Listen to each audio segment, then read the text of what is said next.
The truth about trust, boundaries, and monogamy in dating. That's what we're going to talk about today. If you ever felt like you're giving more than you're getting in dating, or if you've ever asked, why do men say one thing and do another? Then you want to hear this, what we're going to talk about today. And if it's your first time here or we haven't met yet, big warm welcome. I'm Coach Constance, a dating and relationship strategist who's been helping women for over 17 years attract and keep true love, not just another situationship that leaves you questioning your life choices. Today's topic, we're diving into trust, boundaries, and monogamy. 3 things that can make or break your love life. Stick around to the end or towards the end because after this, it's time for the love seat Q&A. You've got questions, I've got answers.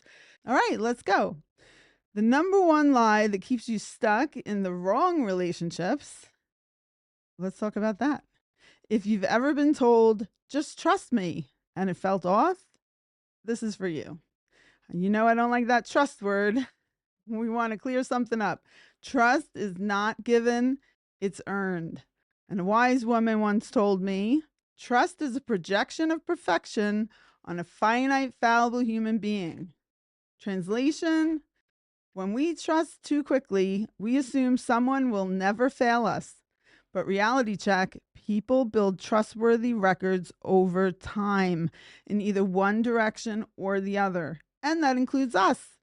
So where are you at with building your trustworthy record? Where are they at with building their trustworthy record? You do not want to get ahead of their trustworthy record.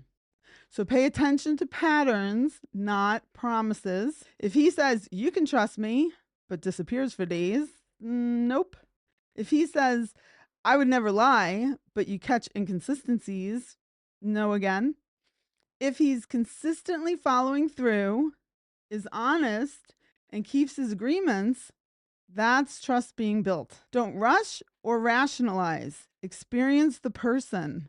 Watch what they do, not just what they say. Here's a quick plug. If you want to get crystal clear on your dating standards, DM me on Instagram. I'm on Instagram now, almost daily. So find me there. I made a Create Your Ideal Man Profile quick start guide. It's hot off the presses and it's free. It's a freebie from me to you. This will help you discern better who is right or wrong for you. Next, how to spot a man who will actually honor your boundaries. Does he really honor your boundaries? Here's how to tell in 3 seconds. A good man doesn't just accept your boundaries, he cherishes them. A man who pushes back, argues, or makes you second guess yourself, that's a test. And if you bend once, he knows he can push again. If you say nothing, in a way, it's accepting. A woman that doesn't know how to say no is usable and abusable, resents the person doing it, but it's not his job to make and keep her boundaries. So you want to pay attention to that. If you're not saying no and your boundaries are being broken, it's not his job, and you're condoning or saying it's okay. You don't get mad at him if he keeps doing it because he's not a mind reader and he won't know for sure unless you say something. Now, how does the 3-second boundary test go? You state your boundary. For example, thanks for asking. I don't do X, whatever that boundary is. And he either cherishes it or pushes against it. Now, sometimes pushing against it might be negotiating. He might be negotiating with love to see if he can negotiate on his terms to do what he wants. And that's okay. But you stay in the negotiation and you don't do anything you don't want to do. You do not have to do anything you don't want to do. If he argues, tries to make you feel guilty, or tries to convince you otherwise, he's not cherishing you now. And then you get to decide if you want to play with someone who doesn't cherish your no. The client Ashley had a history of men pushing her boundaries. And she feared being too much. She didn't want to be too much, you know, that quote unquote too much. So she ignored her own discomfort.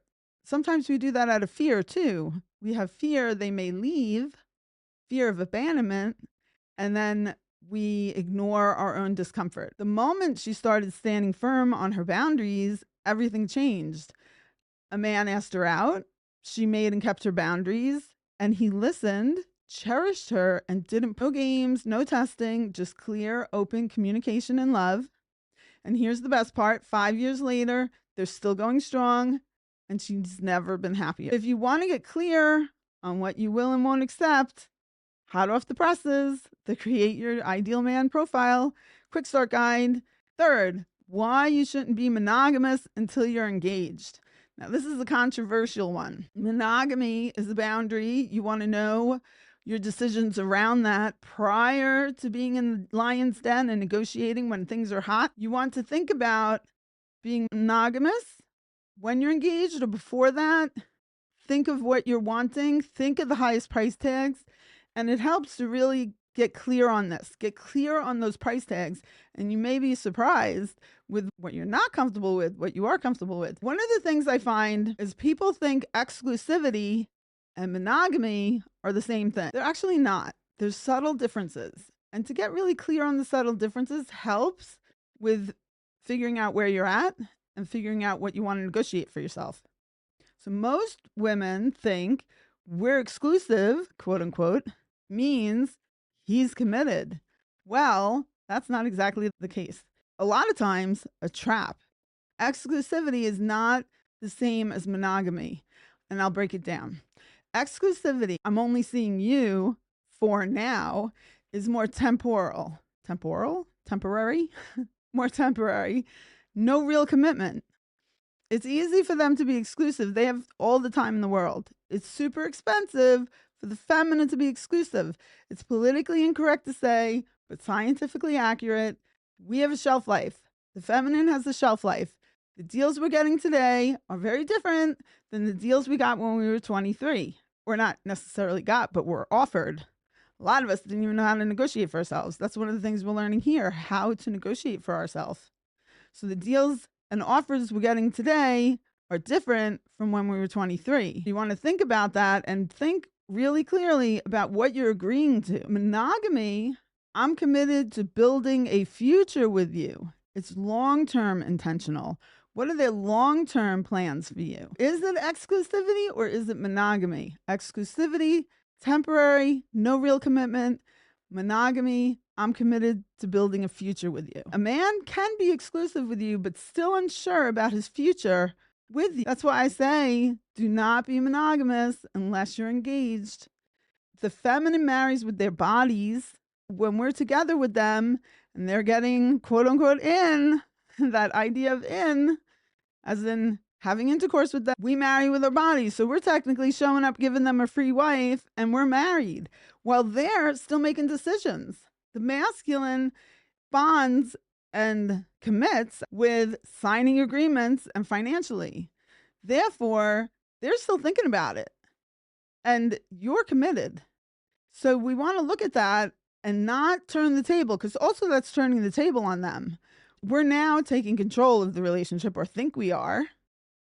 And then we're overgiving. So we start sending them a bill. Where's this going? What are we doing? Where we didn't get the clarity in the beginning. One of the things to think about, being exclusive without a commitment puts you at a disadvantage. You give him loyalty before he's proven he deserves it. You eliminate your options while he still has his open. And you act like a wife, but he still treats you like a girlfriend. If a man says, but I want exclusivity, ask him, great, I'm curious, what's the long-term plan? So you find that out. And then you can make a better decision for yourself. If he dodges, delays, or gets defensive, he's not serious. Want to date with confidence and clarity? Again, I'm saying, just saying, I've got the Create Your Ideal Man profile. And it doesn't matter if you're single or married, it can help you get clarity for your needs. Part of my passion and mission is to help women have a voice and a vote and negotiate really well for themselves. I don't care what you negotiate. You might be negotiating a one-night stand. You might be negotiating a for the universe exclusivity into the next 9 lives, if you're a cat. All the way into whatever, your future lives. So I encourage you to take advantage of that. All right. Oh, and also I think I'm going to do a love lab on it. So there'll be a love lab coming up on that. as well, in case you're interested. All right. What time is it? Time for the love seat. Time for the love seats. Okay. Press 941 to raise your hand. 941. Ask your questions. We're talking about trust, boundaries, and monogamy. Whether you're figuring out your first dates, keeping long term love exciting, or just trying to decode a man's behavior, this is your moment. And hey, don't just bring your questions, bring your celebrations too. Got a love win, a dating breakthrough? Let's celebrate you.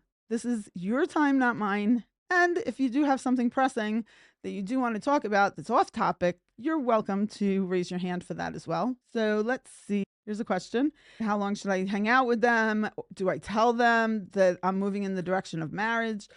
Well, you want to sort out, is that what you're wanting in your life? Is your long term vision direction of marriage, or mated, which is married without the paperwork? And do you communicate that to them? Well, you want to be available for dating and not pick. The feminine doesn't pick. The feminine is available, attracts everything, not who you attract, it's who you keep. Hear the offers that they're giving. Their job is to convince you they're the best man on the planet for you. And then accept whatever offers the best. If you're showing up to be monogamous with that long term commitment and you're confused whether he wants casual or monogamy, then you might want to get clarity on that and ask, I'm confused. What is it you're wanting from me? Eventually, is it possible long term commitment, or are you dating casually just for today?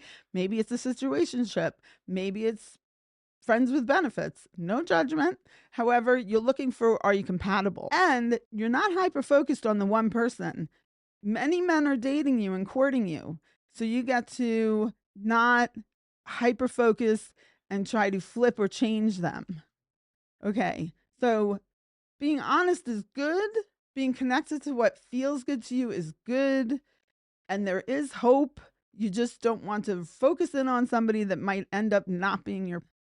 We have another text come in. What's a healthy way to communicate my boundary? Great question. Number one is knowing what your boundaries are, right? Now, you know your boundary. You want to be in the dating and be present and be experiencing. Usually it's when our boundaries are being pushed. That's when we want to communicate clearly that, oh, this is actually what my boundary is. You want to be clear and direct and confident. And what we're looking for, most importantly, is respectful. You want to share, this is what I need, and I expect to be cherished. I want it to be cherished, my boundary. A boundary is not a debate, it's a standard you uphold for yourself. And the right person will honor and cherish it without resistance. Now, they may, like I said earlier, try to negotiate for something different. That's not necessarily resistance. However, if you stated, no, this is definitely non negotiable and this is my boundary, will you cherish that? And they keep pushing, now you're getting into the area of resistance and not cherishing you and overriding your no. And if we're honest with ourselves, when that happens and our no is being overridden, then we might not be feeling safe. If you're not able to have a voice and a vote and you're not able to say no, and if you're doing it respectfully and it's not happening, then you're being trained to be a zero, a doormat in the relationship. And it can be really scary if you don't have a voice and a vote. And I've gone over before the difference between a Neanderthal and a gentleman is the Neanderthal says you're standing at a cliff and he says, let's jump. I'm jumping. And he grabs you and jumps without checking in with you and how you feel about that and you getting a voice and a vote. The gentleman will say, hey, this is great. I want to jump. How do you feel about that? And then you say, thanks for asking. I feel scared. I don't want to jump, but I have an idea. He says, what? And you say, those stairs over there, they look pretty fun. They look like a great way to go down. What do you think? And then he makes the decision for both of you saying, well, that'll be great. And you walk down the stairs and you go off into the sunset. And that's negotiating with love. And that's the difference between a Neanderthal and a gentleman. And you get to sort that out in the discovery dating process. In the beginning, you're discovery dating and discovering more about yourself, more about them. And it's not so locked in that you have to change him because he's the only man on your porch. If he's the only man that you're accepting into your life to date, he's going to be winning by default. And that's not the best position to be in. Okay, someone's asking, just so I'm clear, keep dating until the man that I am compatible with is monogamous. Marriage like me because exclusivity is not the same thing. I recommend keep dating until a man picks you and gives you an offer. And then we don't just blindly accept offers, whatever they're offering. We're aiming for, is there enough healthy chemistry, healthy compatibility, and healthy communication? I say healthy because we can be with someone that we're very compatible with, but it's our trauma bonds. We can have chemistry off the charts, but it might be anxiety. It might not be healthy chemistry. So you want to look for that healthy chemistry, compatibility, and communication. And until you feel confident in that, you might not want to accept their offer because then you're prematurely going into monogamy. And you do want to get that clarity on, is it exclusivity just for today or is it monogamy with long-term possible commitment? And it's not saying that you're locked down into figuring it out before. It's just that you're both compatibly going on the same trajectory. Trajectory. Trajectory. So, are you both aiming for long-term relationships with someone? And then you'll discover, is it each other the more you keep experiencing each other. Looking at the nuance between exclusivity and monogamy really helps in today's world. Sometimes people aren't even talking about exclusivity, and then it becomes more of a jungle marriage because nobody's talking about it and people are assuming things, reading minds, between lines, and then it becomes very gamey. Knowing what you want, knowing what you don't want, knowing your boundaries, and having the clarity before going into the lion's den. Okay. Where are we at with time? Oh, wow. Time definitely flies when you're having fun. And I'm having fun. I hope you're having fun, even though this is a little bit of a serious conversation this week. It's still not meant to be a veil of tears. It's just arming yourself with new tools and ideas so you can make better decisions for yourself. And remember, there's no shoulds, have tos, or musts. You don't have to do anything you don't want to do. There's no judgment. You get to make up your love story. And I'm here to encourage you for where you want to go. I like to give a challenge each week if you have that notepad and if you so choose to accept the mission. Write down 3 non-negotiables for your next relationship and 3 deal breakers for your next relationship. Now, I make a slight difference between deal breakers and non-negotiables. Deal breakers are 3 things you do not want, and it breaks the deal, and you're not going to keep moving forward because it's a deal breaker for you that you do not want them. Non-negotiables are more things that you want.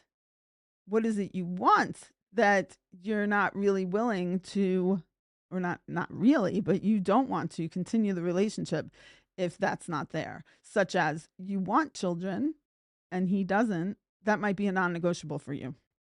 Very subtle differences. Ask the monogamy question to the person you are quote unquote exclusive with.